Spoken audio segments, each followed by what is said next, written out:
So this is just an overview of, if you were not here Monday, how to do the first steps of the Cellular Respiration Design Lab, or if you need a refresher from Monday, you'll have it here. And so first step, I didn't make you all type this in. You can if you want to. I know typing the formatting is kind of weird, but I'll fill it in for you just so that you have it. So for aerobic respiration, your reactants are glucose, C6H12O6, plus 6 oxygens, or 6O2, goes to, yields, transforms, whatever word you want to use,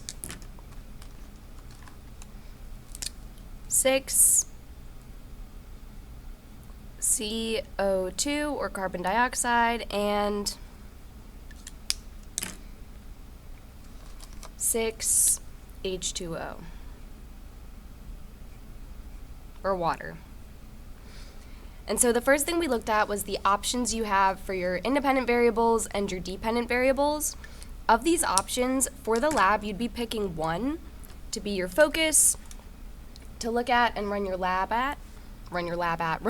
about. And so you can either do increase the concentration of glucose from 0% to 3% to 6%, which would increase the rate of the reaction because glucose is a reactant, or you can change the type of sugar, so less complex to more complex, so going from glucose, a monosaccharide, or like a one monomer polymer, to sucrose, a disaccharide, which is more complex, it's got 2, or cornstarch, a polysaccharide, which is like a really big, very complicated sugar. Or you can look at the effect of temperature, so from 15 degrees Celsius to 25 degrees Celsius to 35 degrees Celsius. In here, you'll just explain how changing these would impact the rate of cellular respiration. This is something that we looked at together on Monday. And so changing the type of sugar, if you go from a less complex sugar to a more complex sugar, you would likely decrease reaction rate,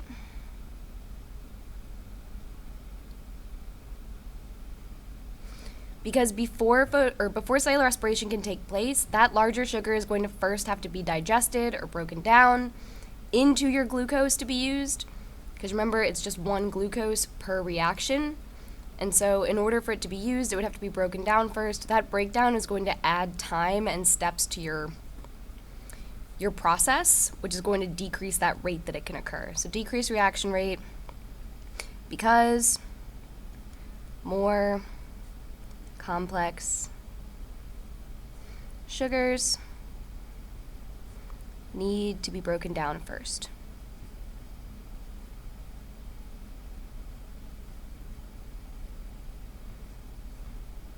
We'll just say need to be broken down, and that takes time. Your other option is temperature.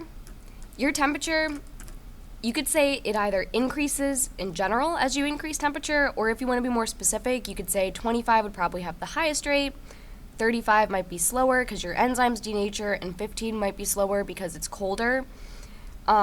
Just for simplicity, we can just say it increases reaction rate. If you have it listed out more specific, that's fine. That's actually probably a better answer. But for simplicity's sake, it would increase reaction rate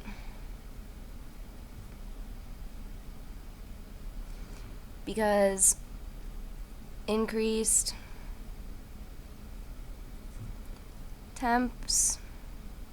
temperatures increase enzyme activity.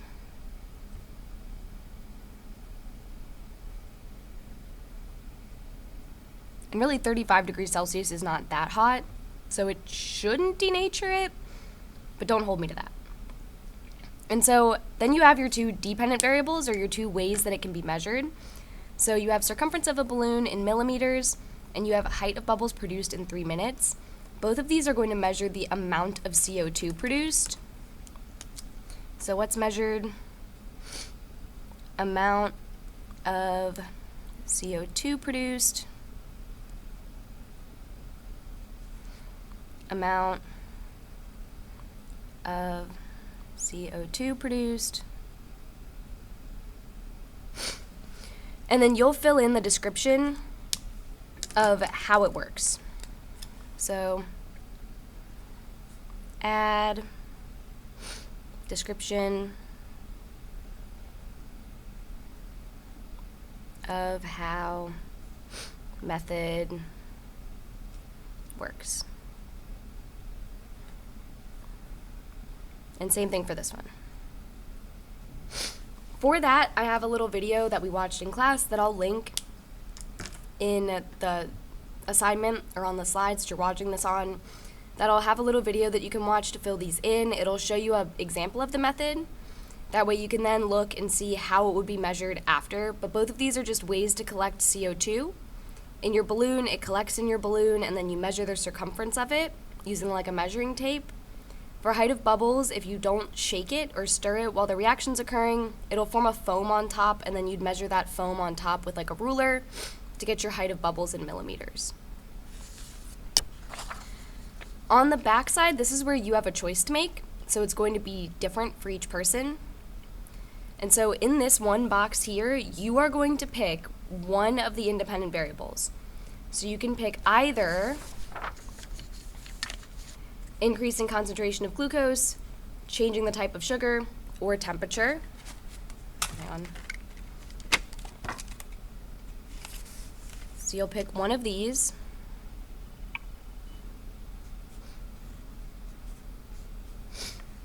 And you'll put whatever one you choose here. So that's your choice of which one you want to put here. Based on which one you put there, you'll fill in your different treatments. Those have already been decided for you. All you have to do is just move them over. So if you look back on this side, you have 3 different versions for each one. One of them is your control, and then the other ones are going to be your experimental groups. So for increased concentration of glucose, 0% would be your control. For changing the type of sugar, glucose, the monosaccharide would be your control, and for temperature, 15 would be your control. You could argue 25 is the control. Up to you. I'm not worried if you switch that around.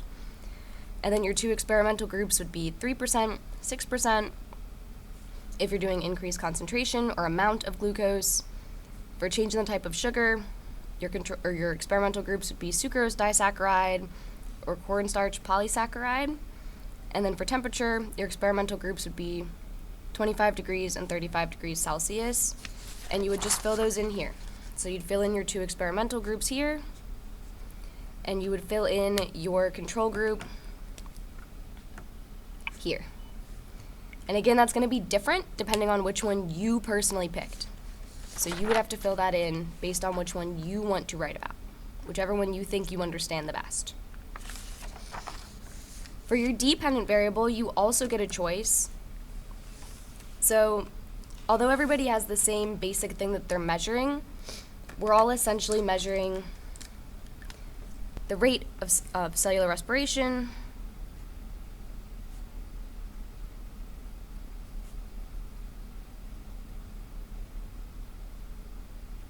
based on the amount of CO2 produced. That's going to be the same for everybody, but how you measure it, this box is going to be up to you. You get to make a choice. So you can either choose to measure it,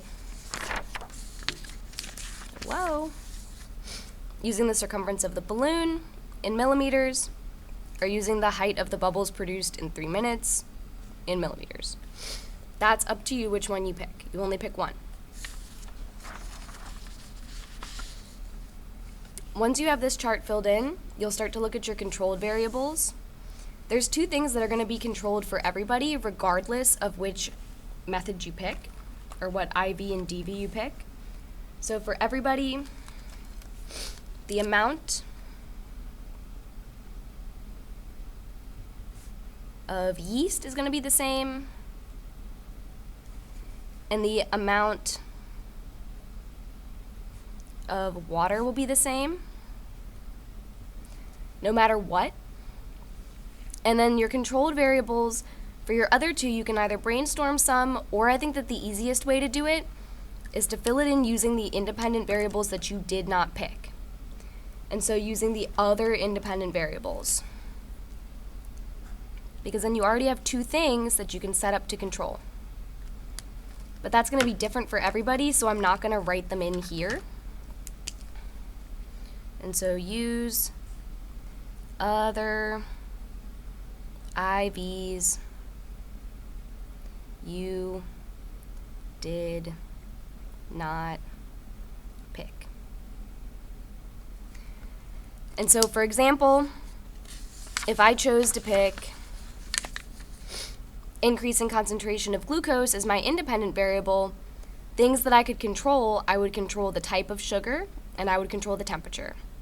If I chose to do changing the type of sugar as my independent variable, I would control the amount that I put in and I would control the temperature. If I picked temperature as my independent variable, I would control the amount of sugar that I put in and I would control the type of sugar that I put in. And so those are the things that you would put in for these other two boxes. Again, it's going to be different depending on what you put up here, which is why I'm not writing in a specific answer here. For your uncontrolled variables, in class I have two that I suggest because I think that they're easiest to write about. But you can talk about the health of the yeast,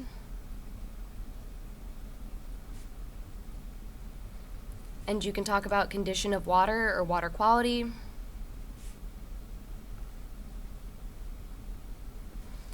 How you would minimize and monitor the effect would really just be picking ones from the same source, so picking yeast that's the same age, from the same container, from the same brand. That way, if it is unhealthy, at least that impact is being done to all of your data.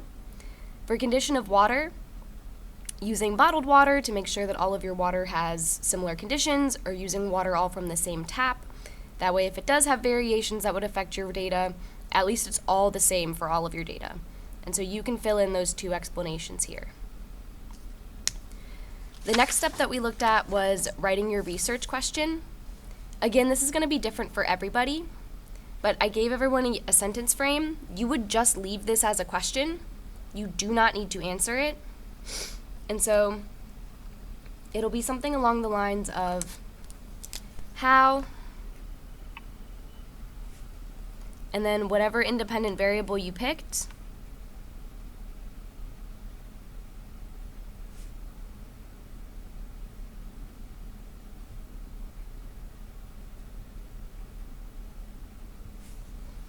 affects,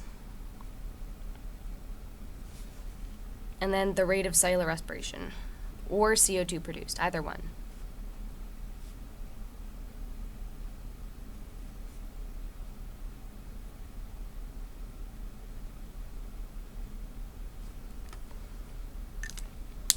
And so again, remember this is going to be that special independent variable you picked, so you have to fill this in for yourself. I don't know which one you picked. For why is this question relevant to biology? So think about what new things you can learn. So if you're changing the type of sugar, you can learn what sugars have the best output for cellular respiration. That could be important for diet.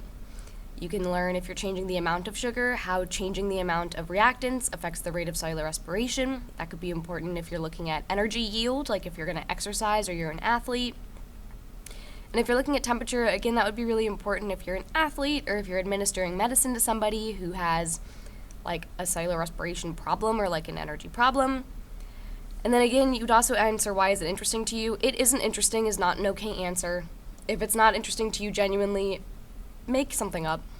I don't care if you lie to me about why it's interesting to you. You're not going to lose points if you tell me a fake reason for why it's interesting. And then step 5, writing your hypothesis. So again, you would use your independent variable. So if, and then you'd fill in your independent variable.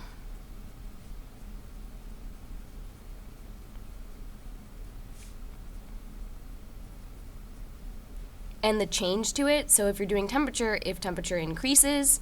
If you're doing type of sugar, if sugar becomes more complex. If you're doing amount of glucose, if amount of glucose increases, then, and then you would tell me amount of CO2 or rate of cellular respiration would increase, decrease, stay the same, and then because. And if you remember, oops, wrong sheet. Back here, we already looked at what would happen with these changes, and we filled in a because. So for that second part, you really can take your increase and decrease from here, unless you have a different hypothesis you'd want to write, and you can also take your because from here. And so there's the summary of what we did Monday, so that you can get yourself caught up. In a second video, I'll film for you identifying your materials, your diagram, your procedure, and how to do your data table. Email me if you have any questions, please.